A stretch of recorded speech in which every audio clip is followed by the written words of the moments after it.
So you already know that the 2024 presidential election is arguably one of the most consequential ones in American history. But for some people, it is on a completely different level, right? It is good versus evil. It is light versus dark. It is God versus Satan. And that brings me to the topic of today's deep dive, an organization by the name of ZLAG. With that name unsurprisingly coming from the Bible, and the people in this group reportedly believe that they are in a spiritual battle and locked in a terrible conflict with the powers of darkness to, quote, redirect the trajectory of American culture toward Christ by bringing back biblical structure, order, and truth to the nation. Or at least that is a quote from a document laying out the group's 30-year vision. That also being a big thing, they have a 30-year vision. It's not just a group of fanatics. We're talking about a highly coordinated, well-funded effort by some of the richest and most powerful people in the country. And in fact, an example is that the group has reportedly claimed that it played a, quote, hugely significant role in the selection, hearings, and confirmation process of Amy Coney Barrett for a Supreme Court seat in late 2020. Right, and with that, ZLAG actually describes itself as a private, confidential, invitation-only community of high net worth Christian families. And for them, the way of achieving the Christian America that they dream of, it's getting Donald J. Trump elected. Right, and all of this, according to an amazing investigation from ProPublica and documented. With them getting hands on thousands of ZLAG's members-only email, newsletters, internal videos, strategy documents, and fundraising pitches, none of which had been previously made public. And so with that, what we know is that ZLAG reportedly started with a guy by the name of Ken Eldredge, whose name also might sound familiar because he reportedly once called the COVID-19 virus a gift from God. With him saying there, the kingdom of God advances through a series of glorious victories cleverly disguised as disasters. But in any case, he reportedly made his money in Silicon Valley starting back in the 70s. And since then, he's been writing books about business and faith. He's started a foundation that, quote, exists to serve Jesus Christ. And he's been involved with a number of different churches and Christian nonprofits. And you possibly have heard of one called United in Purpose because they famously organized a major meeting between hundreds of evangelical leaders and Donald Trump all the way back in 2016, right back when he was running for president for the first time. And that organization reportedly spawned ZLAG. Right after Trump won the election, Eldredge reportedly told a friend that he wanted, quote, all the wealthy Christian people to come together, with him specifically imagining setting something up like a Christian version of the Koch network, right? That right-wing web of donors, political organizations, and nonprofits set up by the Koch brothers, which is often credited with fundamentally changing American politics today. And so ZLAG, it's seemingly well on its way, with the group reportedly having more than 125 members now, including business executives, pastors, media leaders, and other prominent conservative Christians. And reportedly, at a minimum, potential new members must have a net worth of $25 million or more. Though there, I should say that a lot of these people are very much in the or more category. But I mean, the group's donors have included some of the wealthiest conservative Christian families in the nation. I mean, for example, you have Richard and Elizabeth Uihlein. I mean, they're not well known, but their net worth is around $6 billion. And they have been absolutely pumping that money into right-wing politics. And then you have David Green and his family, right? They're the people behind the retail chain Hobby Lobby. And to give you an idea of their money and headspace, they spent $500 million to set up a museum of the Bible in Washington, D.C., with it also then getting them into trouble when they purchased thousands of ancient artifacts looted from and smuggled out of Iraq. But in any case, right, with those kinds of resources, ZLAG has grown rapidly. And this, as ZLAG may very well be the first coordinated effort to get rich donors to fund an overtly Christian nationalist agenda, right? Mary Ziegler, for example, is a legal historian and law professor at the University of California, Davis, and you have her saying, it shows that this idea isn't being dismissed as fringe in the way that it might have been in the past. And with that, we should also clarify what people mean when they talk about Christian nationalism, right? Because some people hear that and they just go, oh, you mean people who are Christians who love America? Right? According to the Public Religion Research Institute, it's defined by agreement with the idea is that the US government should declare America a Christian nation, that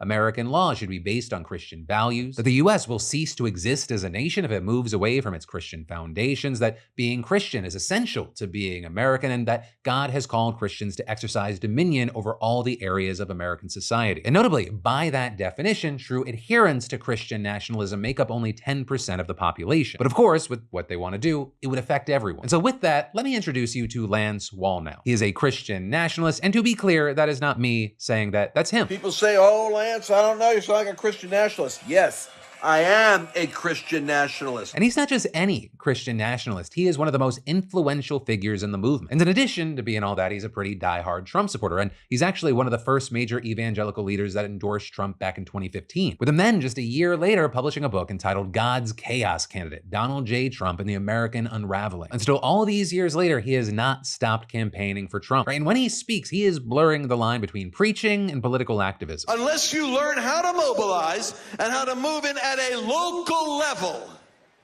then you're letting the devil dominate your culture. And with that, he regularly implies demonic influence and witchcraft are at work for Kamala Harris and the Democrats. You see, the left is loaded with demons.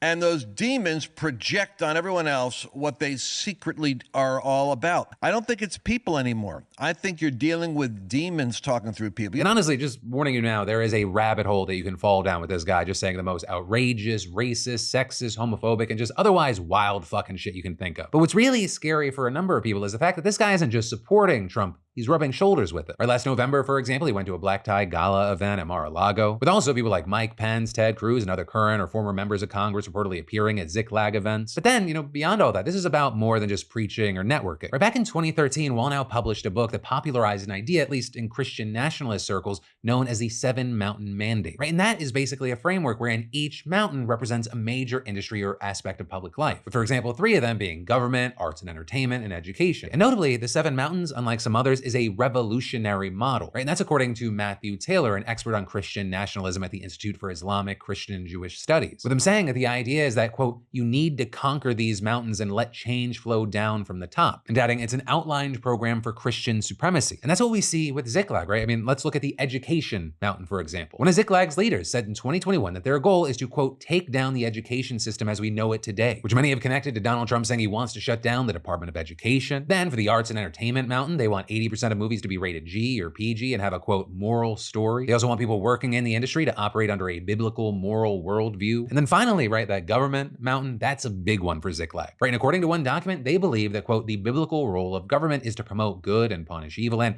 that, quote, the word of God and prayer play a significant role in policy decisions. And with all that, heading into this year, the organization's executive director reportedly warned members about an evil force manifesting itself above and beyond the mountains, or with him saying that this presence was concentrated in the government mountain. So therefore, he claimed that saving the country from the powers of darkness meant focusing the group's energy on conquering the government mountain. And to do that, the plan reportedly involves handing out millions of dollars to various groups working to shift the 2024 election in Trump's favor. And as one example, that includes the Alliance Defending Freedom, which may sound familiar because that's the Christian legal group that led the effort to overturn Roe v. Wade, with it also being considered by some to be an anti-LGBTQ hate group. But of course, again, that's just the tip of the iceberg, right? According to the ZLAG files, the group has divided its activities into 3 different operations targeting voters in swing states. Right, there's Operation Watchtower, and the aim of that one is to get voters fired up over the issues of parental rights and opposition to transgender rights. Then there's Operation Steeplechase, and that's all about using churches and pastors to get out the vote. And finally, there's Operation Checkmate, and that one's focused on the so-called election integrity movement. And there's reportedly 2 key objectives with this one. First, they're securing 10,640 additional unique votes in Arizona, with that notably being almost the exact margin of President Joe Biden's win there in 2020. And second, there's the goal of removing what they say is 1 million ineligible registrations and around 280,000 ineligible voters in Arizona, Nevada, Georgia, and Wisconsin. And to give you an idea of how they're pursuing those objectives, we now have to meet Cleta Mitchell. She is a lawyer and Donald Trump ally who joined the January 2021 phone call when Trump asked Georgia's Secretary of State to find enough votes to flip the state in his favor. And now she actually leads a network of so-called election integrity coalitions in swing states that have spent the last several years pushing for changes to voting rules and how elections are run. And a big thing here is that ZLAG may have actually been one of the first groups to fund Mitchell's activism. And as far as what she's doing, we're seeing things like Mitchell promoting something called Eagle Eye, or with that being a data tool that's supposed to use artificial intelligence to help challenge voter registrations en masse. And that's also sparked concerns that legitimate voters are going to get knocked off the rolls in the process. And actually, on top of backing Mitchell, ZLAG also reportedly planned to invest $800,000 directly into Eagle Eye's Clean the Rolls project. And notably, that would be one of the largest known donations to the group to date. But even more than that, ZLAG's funding and strategy arguably represent one of the clearest links yet between the Christian right and the election integrity movement that emerged from Trump's baseless claims about voting fraud. Now, of course, with all this, right, donating money, it's not illegal, right? Except, in this case, it kind of is, right? Because however you think of ZLAG, a secret society, a spiritual organization, a political group, what it really is, according to the law, is a 501c3 tax-exempt charity. So according to the IRS, that means they do not have to publicly disclose their funders and donations are tax deductible. But in exchange for that, they are, quote, absolutely prohibited from directly or indirectly participating in or intervening in any political campaign on behalf of or in opposition to any candidate for elective public office. And so with that, nonpartisan lawyers and legal experts told ProPublica that